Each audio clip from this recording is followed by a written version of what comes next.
Ng'omukulembeze w'ekibiina kya NUP Kyagulanyi Ssentamu tannasimbula kugenda mu bitundu by'e Namayengo okunoonya akalulu, asoose kwogerako ne bannamawulire ku bibadde biyitiŋŋana ku mikutu gya social media nti yaddusizza abaana b'okuva mu ggwanga era nga kyogeza bangi ebikankana. Kyagulanyi agamba ensonga lwaki asazeewo okutwala abaana be mu Amerika kubanga yafuna amawulire nti waliwo abaagala okubawamba okusobola okumuggya ku mulamwa bamunafuye ky'atajja kukkiriza. Neesaddaaka ng'omuntu ndi wano.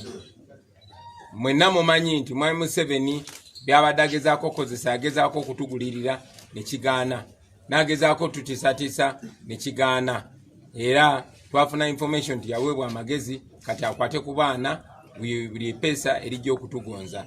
Ensonga lwaki twasazeewo abaana tubamutebule tubajjewo abeere nga tayina wayinza kutuyita kutugonza tukiriza bitakkiririzamu. Era ffe abantu abakulu ffe tugenda okulonda. N'olw'ensonga eyo Mwami Museveni naye njagala ajjukire nti bwe yali agenda okufeesinga Obote yajjawo abaana be ne badiringa nakyo ng'abantu abakulu. Era mu kampeyini zaffe temubadde baana batanneetuuka. Ffena tuli bantu bakulu abasukka emyaka 18. Era ffe tugenda okulonda. Ono ayongeddeko nti kyannaku okulaba nga gavumenti mu kaseera kano tekyalina byerimba bannayuganda kwe kusalawo okuteekawo ebibooziboozi okuggya bannayuganda ku mulamwa nti alina abamuteekamu ensimbi okulwanirira eggwanga okuliggya mu buwambe. To tell or convince the people of Uganda but resorting to propaganda. We are Ugandans. All Ugandans have seen us and they see how we operate. What we stand for are the causes of the common people. No Ugandans need to be paid to demand for justice. No Ugandan needs to be paid to demand for better roads, better schools, better hospitals.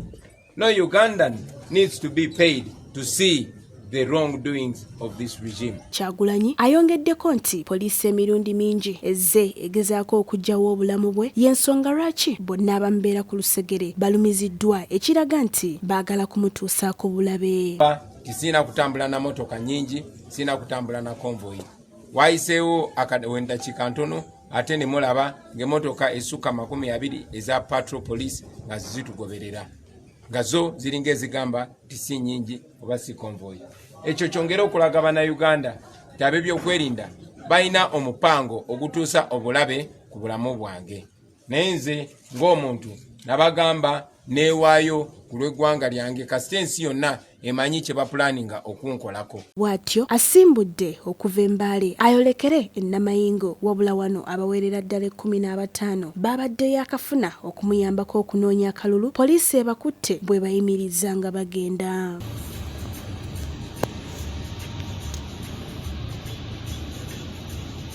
The operation that is ongoing shows you the panic.